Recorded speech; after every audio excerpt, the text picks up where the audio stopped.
Hey there. Ever stop and wonder what everything is actually made of? I mean, deep down. Well, today, we're going to pull back the curtain and explore the secret world of matter. Let's dive right in. All right, first up, a little riddle for you. What do your shoes, the juice in your glass, and the air you're breathing right now all have in common? I mean, they seem totally different, right? Okay, get this. The answer is they're all made of the same basic stuff. We're talking about tiny, invisible, constantly moving particles. Yeah, you heard me. Everything around you right this second is basically having a secret microscopic dance party. How cool is that? So, this idea, it's like the secret recipe for everything. And it all comes down to understanding this hidden world of particles. Now, scientists have a name for this big idea. They call it the particle model. And it's actually super simple, but it explains, well, everything.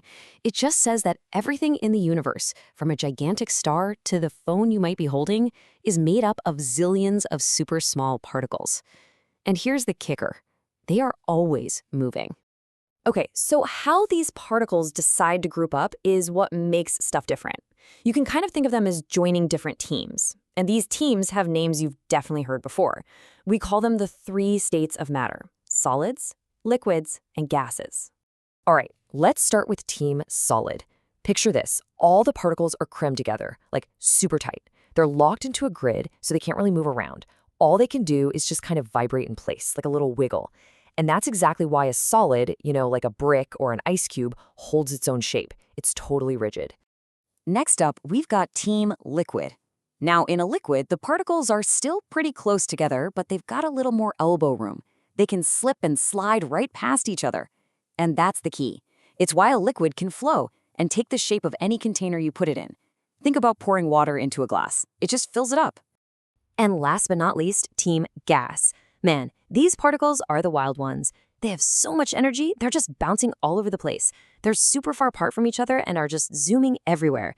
This is why a gas will always spread out to fill every single bit of space it's in.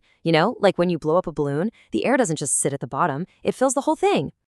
So you've got these three teams, right? Solid, liquid, and gas. And each one plays by a different set of rules when it comes to how their particles act. So let's put them side by side and really see what's going on. Okay, looking at this, it becomes super clear. When we're talking about shape, a solid's got its own fixed shape.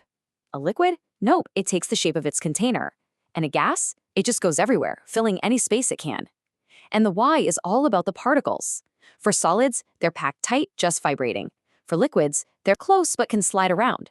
And for gases, they're way far apart, zooming all over.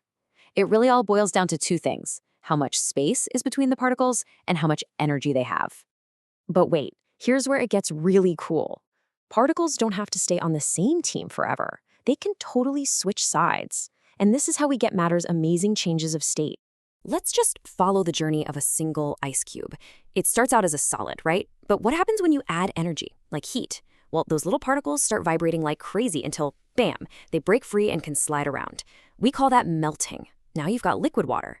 So what if you add even more energy? Those particles get so hyped up, they just fly apart from each other completely. That's called evaporating.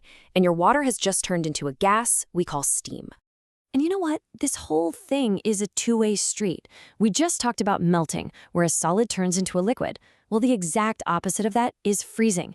That's when you take energy away, you cool things down, and the liquid turns back into a solid. It's exactly what happens when you put a tray of water in the freezer to make ice. See? One adds energy, the other takes it away. And it's the same deal with liquids and gases. Evaporating is when a liquid turns into a gas. Think of a puddle disappearing on a hot, sunny day.